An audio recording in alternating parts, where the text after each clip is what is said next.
ഹരേ കൃഷ്ണ. ദശകം 2 ഭഗവത് സ്വരൂപ മാധുര്യവും ഭക്തിമഹത്വവും. ശ്ലോകം 4. തത്താദൃങ്മധുരാത്മകം തവ വപൂ സംപ്രാപ്യ സമ്പന്മയീ സാ ദേവി പരമോത്സുകാ ചിരതരം നാസ്തേ സ്വഭക്തേഷ്വപി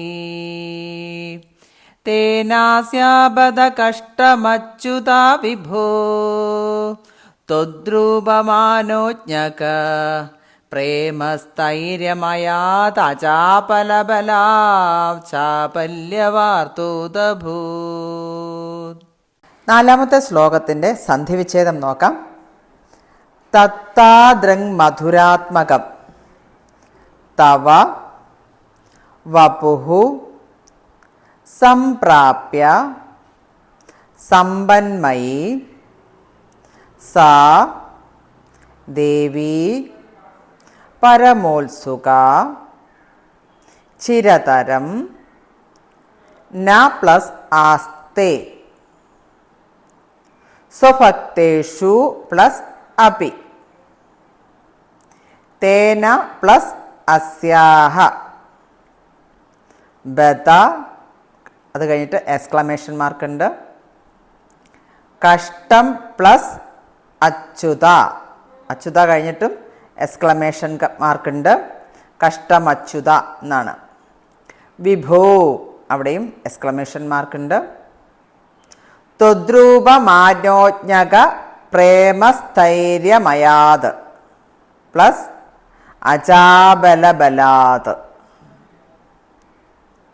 ചാബല്യ വാർത്താ പ്ലസ് ഉദഭൂത്. സന്ധിവിച്ഛേദം കഴിഞ്ഞു. ഇനി ഈ ശ്ലോകത്തിൻ്റെ പദച്ഛേദം നോക്കാം. തത്താദൃക് മധുരാത്മകം. തത് താദൃക് മധുര ആത്മകം. സമ്പന്മയീ സമ്പത് മയി. പരമോത്സുക പരമ ഉത്സുക. ചിരതരം ചിരതരം. സ്വഭക്തേഷു സ്വഭക്തേഷു. ത്വദ്രൂപമാനോജ്ഞക പ്രേമസ്ഥൈര്യമയാത്. ത്വത് രൂപ മാനോജ്ഞക പ്രേമ സ്ഥൈര്യമയാത്. അചാപല ബലാത് അചാപല ബലാത്. ചാബല്യ വാർത്ത ചാബല്യ വാർത്ത. പദച്ഛേദവും കഴിഞ്ഞു. ഇനി ശ്ലോകത്തിൻ്റെ അർത്ഥം നമുക്ക് നോക്കാം. അനന്യ സദൃശ്യമായിരിക്കുന്ന ആ ദിവ്യ മധുര രൂപത്തെ പ്രാപിച്ചിട്ട് സമ്പൽ സ്വരൂപിണിയായിരിക്കുന്ന ആ ഭഗവതി സാക്ഷാൽ മഹാലക്ഷ്മി അങ്ങയുടെ തിരുമാറിടത്തിൽ തന്നെ അധിവാസം ചെയ്യുന്നു. തൻ്റെ ഭക്തരിൽ പോലും ഉറച്ചു നിൽക്കാതെ അങ്ങയുടെ രൂപത്തിലുള്ള സ്ഥിരപ്രേമം നിമിത്തം സദാ അങ്ങയോടൊപ്പം സ്ഥിതി ചെയ്യുന്നു.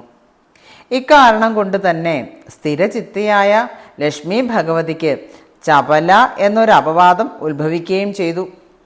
ഭഗവാന്റെ വക്ഷസ്സിൽ സ്ഥിരമായി വസിക്കാൻ വേണ്ടിയാണ് ലക്ഷ്മി തൻ്റെ ഉപാസകരെ വിട്ടുപോരുന്നത്. ലക്ഷ്മിയുടെ ഈ സ്ഥൈര്യത്തെ ചാപല്യമായിട്ടാണ് ജനങ്ങൾ വിവക്ഷിക്കുന്നത്. ഇത് കഷ്ടം തന്നെ. ഇതാണ് ഈ ശ്ലോകത്തിൻ്റെ അർത്ഥം. ഹരേ കൃഷ്ണ.